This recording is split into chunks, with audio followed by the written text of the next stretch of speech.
ডাম্পাৰৰ দৌৰাত্মৰ বাবে পুনৰ নতুন শৰাইঘাট দলঙত ভয়ংকৰ পথ দুৰ্ঘটনা থিতাতে নিহত এজন লোকজনে চাইকেল চলাই আমিনগাঁও অভিমুখে গৈ আছিল জানিব পৰা মতে মৃত লোকজন সিকিউৰিটি ৰূপে কৰ্মৰত আছিল জালুকবাৰী যান-বাহন আৰক্ষীয়ে খেদি ডাম্পাৰ চালকজনক আটক কৰে ডাম্পাৰ চালকজনৰ নাম জামাল আলী ঘৰ কামৰূপ নগৰবেৰাত বুলি জানিব পৰা গৈছে জানিব পৰা মতে ডাম্পাৰ চালকজনৰ লাইসেন্স নোহোৱাকৈ ডাম্পাৰ চলাই আহিছিল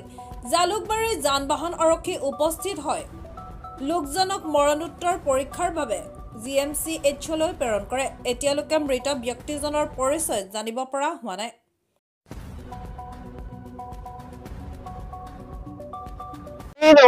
লাইসেন্স নাই কাগজ পাতি নাই একো নাই কেনেকুৱা গাড়ী চলাব পাৰে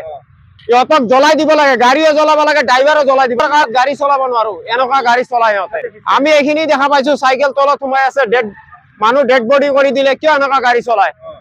চৰকাৰে এইটো তদন্ত কৰিব লাগে উপযুক্ত শাস্তি দিব লাগে ড্ৰাইভাৰ মই গম পোৱা নাই বুলি মই গম পাইছো এইবিলাকতো আছে আমি ৰাস্তাত গাড়ী লৈ যাব নোৱাৰো বাইক লৈ যাব নোৱাৰো সিহঁতৰ অত্যাচাৰত গুৱাহাটীৰ পৰা ৰমিনায়কৰ ৰিপৰ্ট মহাজ্যোতি 24 লাইভ